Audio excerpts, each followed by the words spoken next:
말씀은 돌아온 탕자로 알려져 있는 말씀입니다. 두 아들과 아버지에 대한 말입니다. 두 아들 가운데 둘째 아들은 아버지가 살아있는데도 미리 유산을 다 하려고 해가지고 세상에 나가 허랑방탕하게 재산 탕진하고 돼지우리에 살다가 돌아온 아들입니다. 큰아들은 아버지 곁을 떠나지 않고 순종하며 살았다고 합니다. 그런데 동생이 죄짓고 살다가 집에 돌아오니까 아버지가 좋아서 잔치를 베푸는데 분노와 동생에 대한 미움으로 가득 차 있는 인간입니다. 오늘 말씀에서 두 종류의 죄인을 우리는 만나게 됩니다. 하나는 아버지에게 불효하고 윤리 도덕적으로는 허랑방탕하게 살다 인생 마치고 돌아온 작은 아들입니다. 근데 그는 아버지의 사랑과 은혜에 감사할 뿐입니다.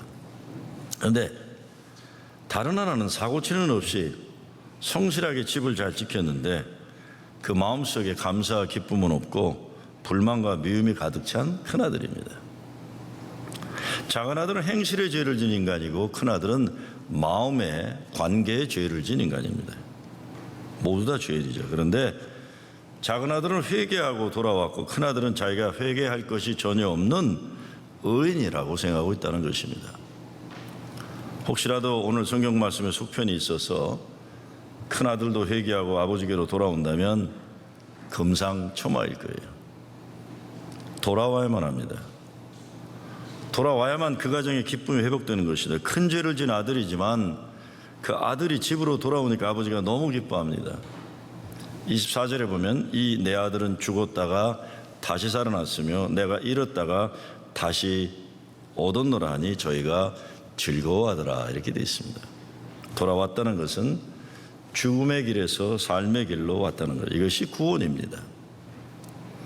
인간의 근본적인 문제는 기본적으로 죄로 인한 죽음입니다. 하나님 창조 목적이 하나님의 기쁨과 영광인데 죄로 인해 그것이 깨어지고 죄진 인간은 죽음에 이르게 된 겁니다.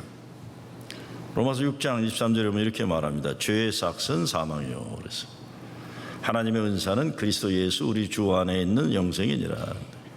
영어로 보면 실감이 납니다. For the wages of sin is death, but the gift of God is eternal life in Christ Jesus our Lord. 이렇게 되어 있어요. 죄 때문에 치료해야 할 값은 죽음이지만 영원한 생명은 하나님이 주시는 선물이다, 이렇게 되어 있습니다. 죄와 죽음이 아담 이후의 모든 인간의 근본적인 실존적인 문제인데 이 문제의 해결책이 예수 그리스도이신 겁니다. 로마서 5장 8장에 우리가 아직 죄인 되었을 때에 그리스도께서 우리를 위하여 죽으심으로 하나님께서 우리에게 대한 자기의 사랑을 확증하셨느니라, 이렇게 말씀합니다.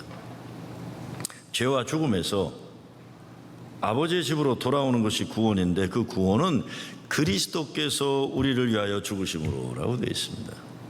근데 이것도 아직 죄인 되었을 때라고 하니까 사람이 잘해서가 아니라 잘나서가 아니라 하나님의 은혜 선물이라는 거예요. 이게 복음 가운데 복음을 얘기합니다.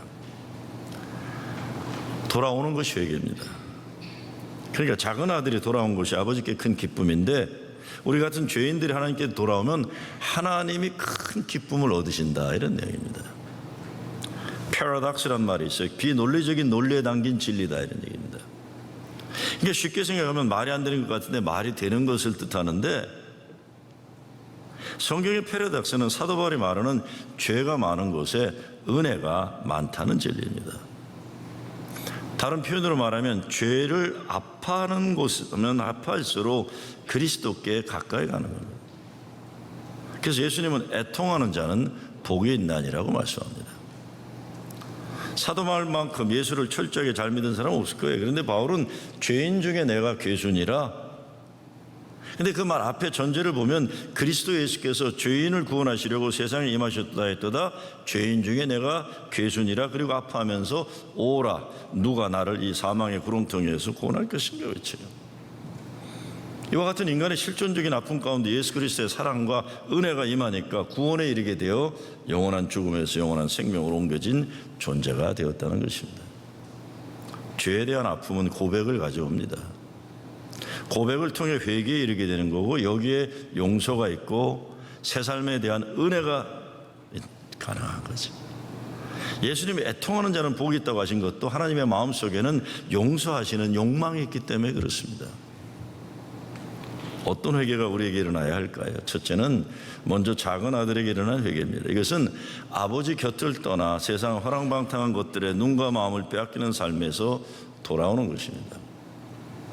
하나님으로부터 분리된 삶, 신학적 용어로는 소외, alienation 이에요. 하나님께로부터 소외된 존재가 되고 스스로가 스스로에게서 멀어진 존재가 돼요. 자기 자신이 자기가 친하지 않은 존재가 되어버린 겁니다. 물론 결과적으로는 잘 되었기 때문에 우리가 탕자가 아버지의 유산을 가지고 집을 떠난 것을 낭만적으로 생각할 수도 있어요. 그러니까 아버지 곁을 떠날 수 있었기 때문에 돌아오는 은혜 체험을 하지 않았냐, 이런 논리 전개를 할 수 있습니다. 그런데 이것 대단히 위험한 발상입니다. 하나님의 은혜를 시험하는 일이에요. 인간의 개인적 자유의 중요성을 강조하느라고 죄를 정당화하는 것은 지극히 무책임한 것입니다. 죄의 싹은 사망이라고 한 말 중에 이 싹은 웨이지라는 거예요. 그러니까 갚아야 할 책임이라는 겁니다. 근데 여기서 책임은 영원한 심판이라는 것을 우리가 알아야 돼요.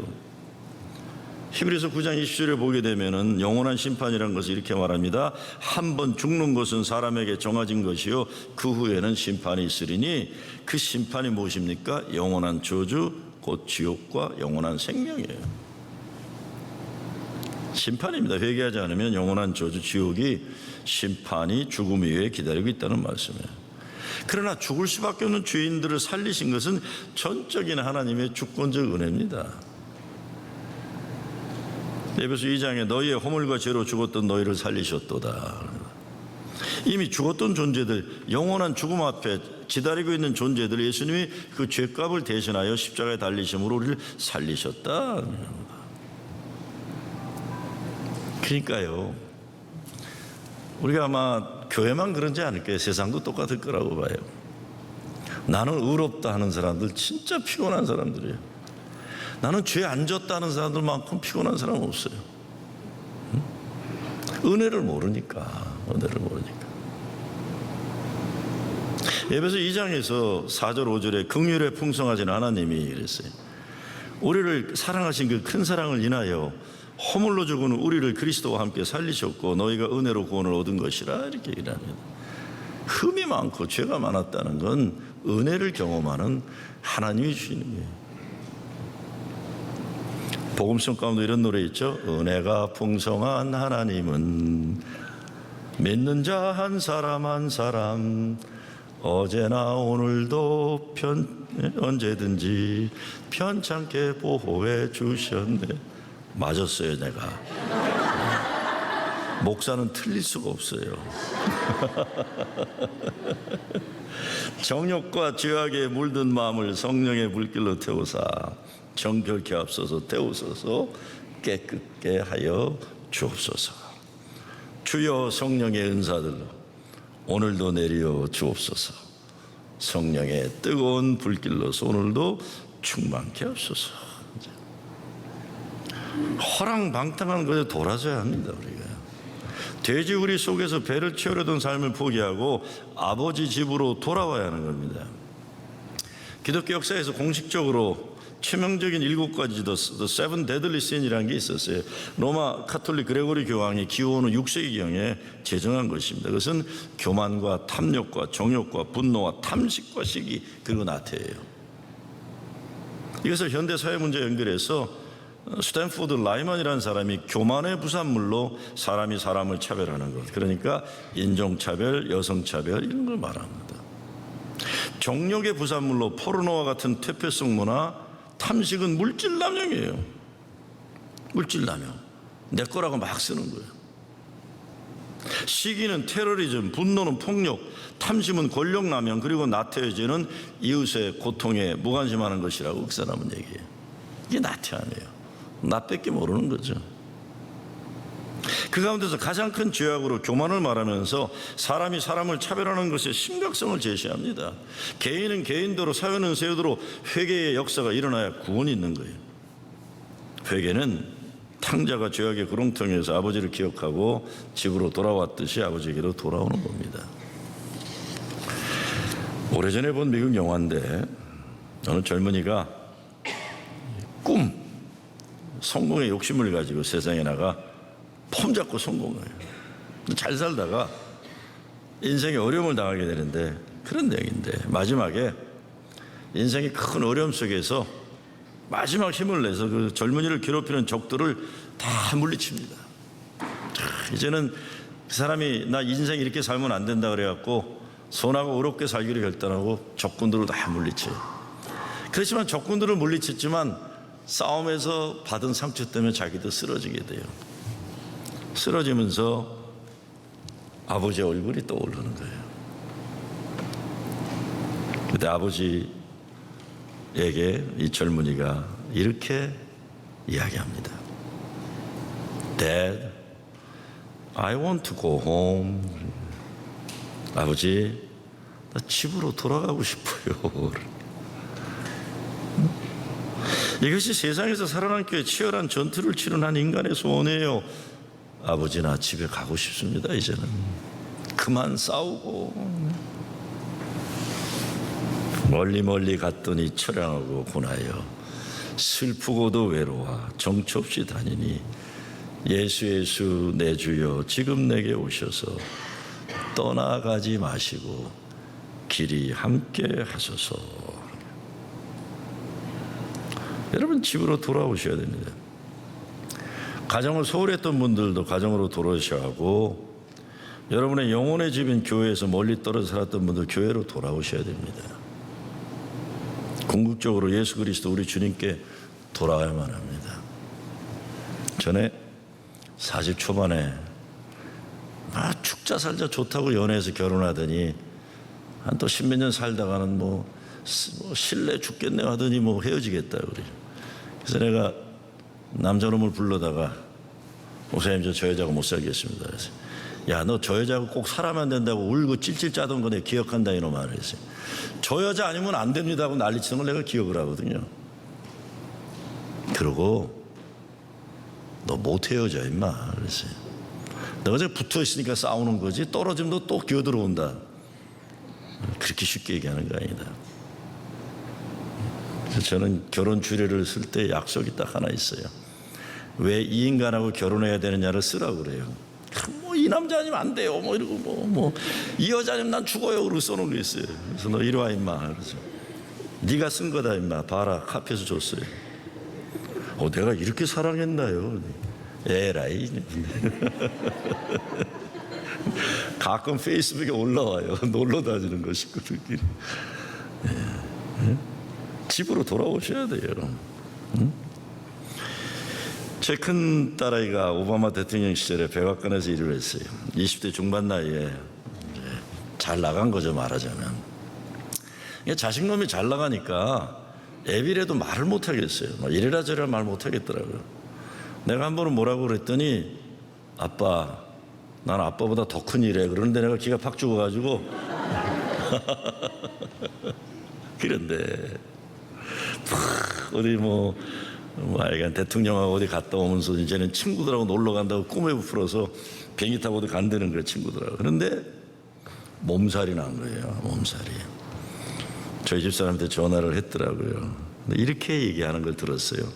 엄마, I'm sick. I want to go home. 그래서 놀러 가려고 했던 비행기를 바꿔갖고 집으로 온 거예요. 그래서 내가 웃으려 갖고 집에 겨들어온 거 보고, 아이고 이놈 새끼, 내가 네가 잘나야 내 딸이지, 네가 잘나야 내 딸이지, 어디 가냐. 사람이 혼자 버티기 어렵게 되면 부모가 있는 집으로 돌아오게 되는 겁니다. 우리도 하나님께로 돌아와야죠. 얼마 전에 아주 잘 나가는 후배가 찾아왔어요. 비행기 타고 세계 옆집 떠나듯이 폼 잡고 다니는 사업가인데, 돈 버는 것으로 따지면 저보다 수십 배 많이 버는 사람이에요. 왜 나를 만나려고 했을까? 아마 이렇게 사업을 벌리다 보니까 좋은 사업 아이템이 있어서 나 은퇴 후에 잘 살라고 사업 하나를 줄래나 혼자 생각도 해보고, 또 아니면 아이고 목회하느라고 고생하니까 한 100만 불 정도를 흘리고 갈래나 이런 생각을 했어요. 근데 왔더라고요. 왔어요. 저를 만나온 목적이 그게 아니더라고요. 차참 뜸을 들이다가 맥주 한 잔 걸치더니 형님 제가 어떻게 살아야 되나요? 제가 어떻게 살아야 되나요? 뭐 잘 나가니까 하버드에 뭐 고급 경영 MBA 이딴 것도 고저 받아가기도 하고 뭐 공부도 많이 하고 뭐 아주 잘난 친구였어요. 네, 더 이상은 얘기를 안 하겠어요. 혹시 알 분들이 계실지 몰라서 얘기를 못 하겠는데 그 바쁜 중에 저를 찾아온 건 딱 하나예요. 형님 저 어떻게 살아야 하나요? 세상 사람들이 볼 때는 제일 잘 사는 사람이에요. 부러워하는 사람이에요. 근데 인간이 가지는 실존적 문제 가지고 있기 때문에 허심탄회하게 삶의 이야기를 나눌 사람이 그리워가지고 저를 찾아온 거예요. 형님 저 어떻게 살아야 돼요? 근데 하나님께 돌아와야 제가 그 친구한테 얘기한 건 딴 거 아니었어요. 너 교회 생활 다시 해라. 잘난 체 좀 그만하고 이놈아. 교회로 다 이런 친구들은 뭐가 있냐면 교회라는 데가 눈에 안 차는 거예요. 목사도 시시한 거예요 다. 여러모로 시시하죠. 여러분 중에도 저 보면 시시하게 느낀 사람이 있을 거예요. 시시한 거야. 교회 보면 뭐 별난 인간들 다 있잖아요. 내가 이런 데 껴야 되나? 에? 난 이런 데 가서 밥 먹어야 되나? 다시 돌아와라 이놈아. 넌 행복할 수가 없다. 교회 와야만 행복할 수 있다. 돌아와라.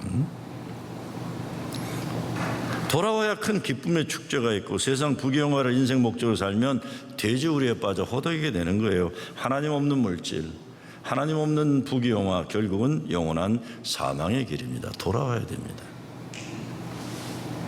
두 번째, 큰아들에게 일어나야 할 회개가 있어요. 성경에 큰아들이 돌아오는 속편이 없다는 게 참 아쉬워요. 그렇죠?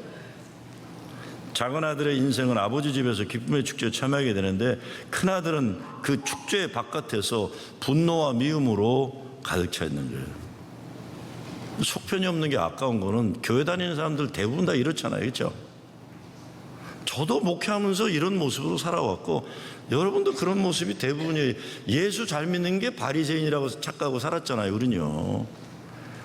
내가 목사지만 예수 잘 믿는 사람들이 싫어요. 나도. 성경 많이 하는 사람도 되게 배기 싫어요. 인간이 못돼 먹었으니까. 그렇잖아요. 내가 요즘 한국에 애국한다는 사람이 꼴배기 싫은 것처럼 똑같아요. 좌나우나 지들만 왜곡하는 거로 생각을 해. 그렇지 않아요. 속편이 있어야 저도 구원받고 여러분도 구원받을 수 있는 거예요. 그렇죠? 네? 율법적인 종교인들에게 나타나는 인생의 현실이에요. 열심히 믿긴 믿는다고 하지만 작은 아들 같은 인간들을 정죄하고 미워하고 분노에 차 있는 사람들, 율법적 열심으로 가득 차지만 그 마음속에 기쁨과 감사가 없는 사람들이에요. 이런 사람들은 무서워요. 오늘 28절에 보게 되면 저가 노하여라고 되어 있어요. 29절에 보게 되면 아버지께 대답하여 그러되 내가 여러의 아버지를 섬겨 명을 어기며거늘 내게는 염소 새끼라도 주지 않고 내 봇과 즐겁게 하지 않더니 아버지에게 화를 내요. 부모의 마음을 하나도 이해하지 못한 아들입니다. 하나님의 마음을 하나도 헤아리지 못하면서 자기는 믿음 좋다고 생각하는 사람들의 무서운 모습이에요. 저도 목회하면서 보니까요, 자식 가진 부모들 가운데 못난 자식으로 인하여 행복한 분들이 많으세요. 부모를 귀하게 여기니까. 잘난 자식으로 인하여 상처받는 분들이 많으세요. 지 잘난 맛에 부모 우습게 여기니까. 아닌 척하지 마세요. 여러분도 내가 보면 다 알아요. 내가 잘났다 하는 자식 부모가 마음이 어떤 건 여러분이 잘 알잖아요. 참 그런 거예요. 그렇죠? 그러니까 큰아들의 인생의 내용을 보면 기쁨과 감사가 없어요. 동생에 대한 미움과 미움에 근거한 자기의 의로움과 선함에 대한 우월감에 사로잡혀 있는 거예요. 이것이 바리새인들의 전형적인 모습입니다. 결국 그래서 바리새인들은 예수님이 십자가에 죽기를 원하는 비극적인 마음을 가진 인간들이 되었다는 것, 우리가 정신 차리고 생각해 봐야 됩니다. 사랑과 은혜가 없고 정죄와 미움이 가득한 종교적 열심의 종말은 예수님을 십자가에 못 박는 비극입니다. 로마서 10장 3절에 이런 문제를 우리에게 지적합니다. 하나님의 의를 모르고 자기 의를 세우려고 힘써 하나님의 의를 복종치 아니하였느니라. 하나님의 의는 죄인을 용서하시고 구원하시는 의로움이에요. 그런데 이런 하나님의 의를 모르면서 자기 스스로 의로움을 세운다는 것, 하나님의 의를 복종치 않는다는 것입니다. 의인이 되는 길은 두 가지가 있지만, 하나는 절대로 죄짓지 않아야 돼요. 그 길이 하나고, 다른 하나는 예수 십자가 은혜로 의롭게 됨을 받는 거예요. 이것이 칭의, justification by faith. 근데 인간이 절대로 죄를 짓지 않는다는 것은 불가능합니다. 만에 하나 누가 그러면 정신 나간 사람이거나 무서운 사람이거나, 난 절대 죄 짓지 않는다는 사람. 응? 큰일 날 사람이에요. 이런 사람, 큰일 날 사람들은. 그것이 불가능하기 때문에 다윗은 모태에서 죄 가운데 태어난 존재라고 고백했고, 사도 바울도 자기 자신에 대해서 죄인 중에 죄인이라고 고백합니다. 문제는 예수 믿는다고 하는 사람들 가운데 자기 자신이 대단한 의인이라고 착각에 빠져있는 사람들이 너무나 많은 거예요. 이런 사람들 집에 한 명만 있어도 집안 엄청 피곤한데, 응? 교회에 이런 사람 한두 명만 있으면 얼마나 골치 아픈지 몰라요. 나는 하나도 잘못한 거 없다. 저 사람들만 잘못했다. 나는 의인이다. 저들은 왜 저렇게 의롭지 않나 하면 그 꼴을 어떻게 보고 살아야 돼 계속. 이게 무서운 거예요. 무서운 거예요. 교만은 결국 자기 자신을 망가뜨립니다. 교만이요, 교만하다 망신당하는 일이 많잖아요. 뭐 별거 아닌 것 같지만, 제가 제 전반기 20대에 한 8년은 뭐 민주운동한다, 통일운동하다, 막 바가지로 욕먹고 뭐 파송 거부당하고, 아이간 뭐 그냥 밉상했어요. 저는 어른들한테.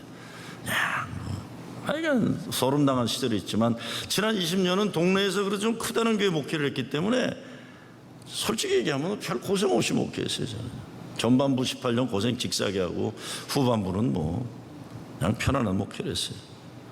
어느 동네 가면 사람들이 알아보는 경우가 많기 때문에 내가 다른 사람들 알아본다는 것과 빠져가지고 실수할 때가 좀 있어요. 아, 내가 알려진 사람이다. 그래서 아주 좀 알려져 있어요.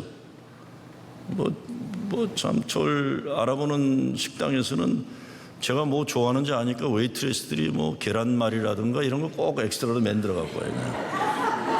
꼭 귀 있는 자는 들으시기 바랍니다. 기분 좋아요. 나 알아주는구나. 사람들이 나 알아주는구나. 이거 뭐 고질적인 직업병인지도 몰라요. 그러니까 운전하고 다닐 때도 아유 조심해야지, 뭐 걸어 다닐 때도 아유 이거 반바지 입었는데 모자 뒤집어 쓰고 가거나, 이건 좀 이렇게 사람들이 알아볼 거라는 그 착각이 많아요. 얼마 전에 스타벅스에 커피 마시러 갔는데 잘생긴 어느 젊은이가 저러고 아주 정중하게 인사를 해요. 그래서 나를 알아보는 젊은이가 있구나. 역시 나를 알아보는구나. 그래서 조금 있다가 들려오는 소리를 들어보니까 나한테 정중하게 인사했던 청년과 그 친구가 대화를 나누는 소리가 들려와요. 야, 너 저 사람 알아? 그러니까 그 청년이, 인사했던 청년, 아니 그냥 나이 많은 한국 아저씨라서 인사했어. 그냥 나이 많은 한국 아저씨라서 인사했대요. 아이고 참 나와. 그냥 나이 많은 아저씨니까. 그런데 이런 정도 착각은 귀엽게 맞을 수 있어요. 나도 쪽팔려 이러고 넘어가면 되지만 이 착각이 자기 잘남에서 자기 스스로 높이려는 교만에 이르게 되거나, 나아가서 하나님의 의를 모르고 자기 의를 세려가는 하나님의 은혜를 모르는 교만과 불순종이 이르게 되면 이건 불행 중에 불행이에요. 불행 중에 불행이에요. 큰아들은 아버지 마음을 헤아리지 못한 큰 죄를 범했어요. 아버지가 큰아들이 하는 말과 짓거리를 보고 들으시면 얼마나 마음이 아팠을까. 이것이 우리가 하나님의 마음을 모르고 자기 의에 빠져 있을 때 하나님의 마음을 아프게 하는 죄입니다. 죄에 대한 애통함. 그러니까 죄에 대한 회개가 있어야 하는 거예요. 하나님이 용서하시는 은혜 속에 깊이 빠져 들어가려면 죄에 대한 아픔이 있어야 돼요. 그래서 루터 같은 사람은 아주 심하게 그렇게 얘기해요. 차라리 죄를 지라고 그래요. 그래야 하나님의 은혜를 안다. 다 의인들만 교회 가득 차 있으니까 그냥 숨 막혀 죽겠는 거예요. 차라리 죄를 져라. 그래야 은혜를 안다. 마음이 뻔뻔한 사람들, 죄와 찔림이 있어야 하는데, 예배 드림도 찬송 부리며 죄의 애통함이 없고 용서받으며 감격이 없으면 뻔뻔한 심령인 거예요. 설교를 들으면서 아이고 내가 하면 더 잘하겠다 뭐 생각하는 교인들도 있잖아요. 아무리 소리 질러봐라 내가 은혜 받나, 다 웃어도 나는 안 웃는다 이러는 사람들 아직 있거든요. 이런 강팍하고 교만한 심령이 되면 참 곤란해요.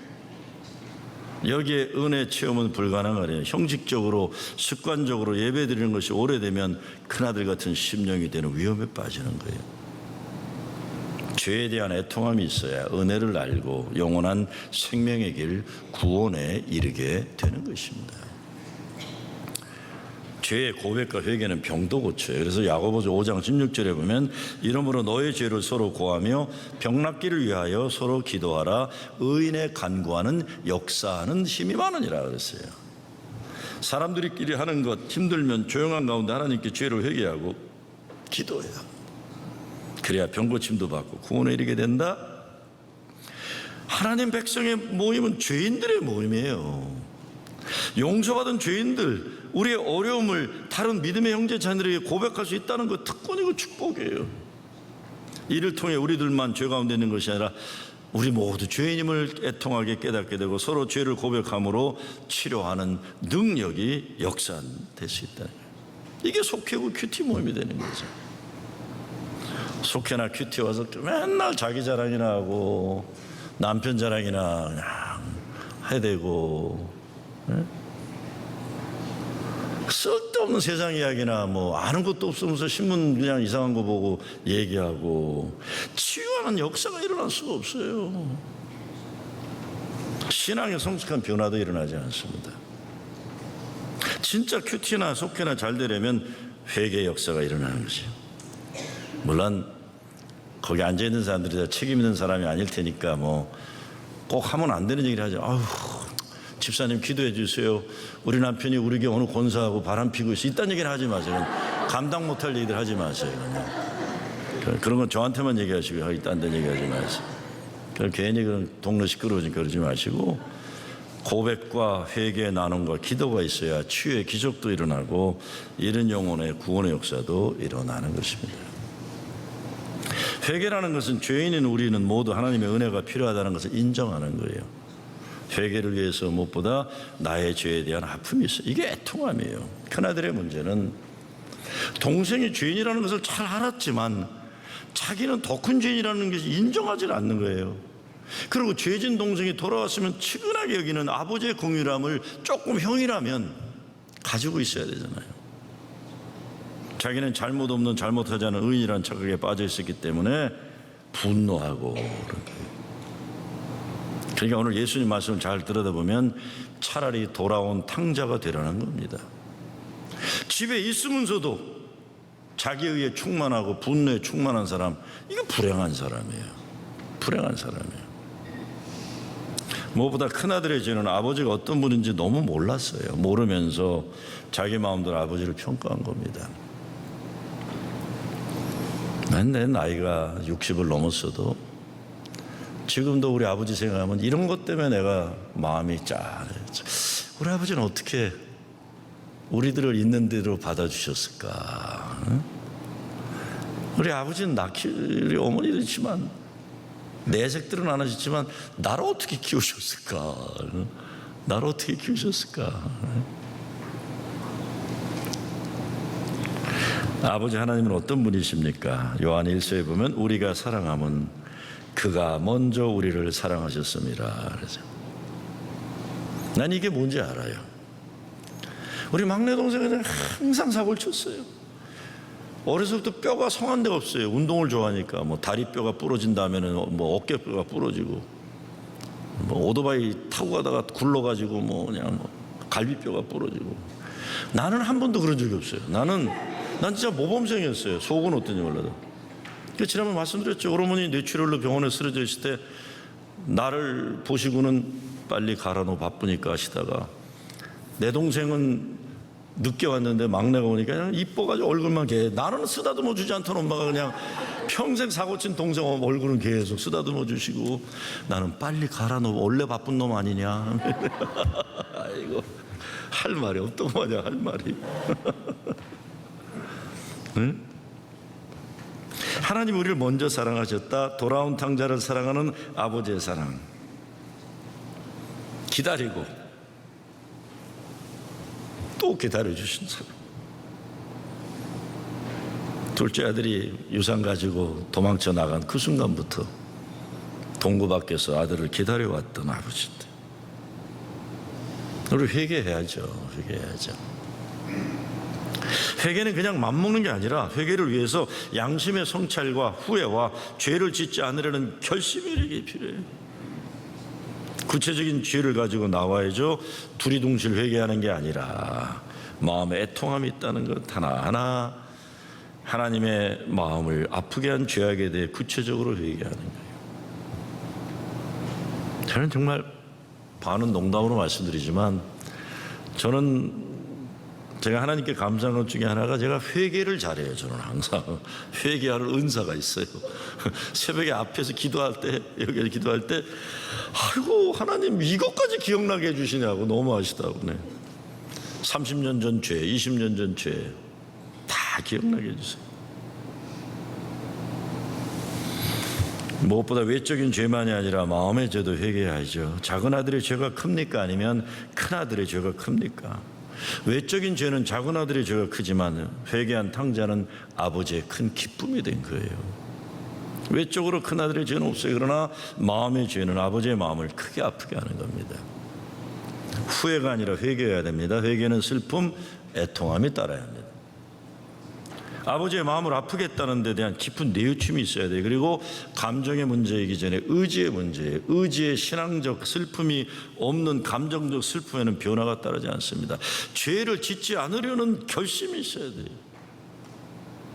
우리가 하나님께 청해야 할 것은 죄로부터 구출받기 원하는 의지의 소원, 이것이 하나님의 다스림을 받는 길입니다. 하나님 사랑과 은혜에 점령되고 지배받기를 소원할 때 진정 회개의 역사가 일어날 거예요. 자기 성찰 과정에서 뚜렷한 종착점이 있어야 됩니다. 그것은 십자가 앞에 서야 돼요. 우리가요. 그렇지 않으면 자책하는 습관에만 그칩니다. 자책하고 자책만 반복할 뿐 변화가 일어나지 않으면 자책의 습관에 머무르게 되는데 진정 십자가 앞으로 달려가는 회개의 역사가 있을 때 죄로 인한 슬픔으로 시작하지만 기쁨으로 끝나게 되는 것입니다. 모든 회개는 십자가 앞에서의 회개, 그렇지 않으면 구원에 이르지 못합니다. 내가 죄인이라는 걸 깨닫는 순간 은혜의 비밀이 뭔지를 알게 되는 겁니다. 내가 뭐 잘못했어? 나는 저것들만 잘못했어? 행복하지 않잖아요. 여러분 살아보셔야 아시잖아요. 내 죄구나. 주님, 내가 죄인입니다. 은혜를 필요로 하는 게 저 사람이 아니라 바로 주님, 제가 주님의 십자가 보혈의 은혜를 목말라 합니다. 아버지 집으로 돌아오는, 그래서 진정한 하늘의 기쁨의 가정을 이루고 여러분의 삶을 살아가는 여러분 되시길 주의 이름으로 축원합니다.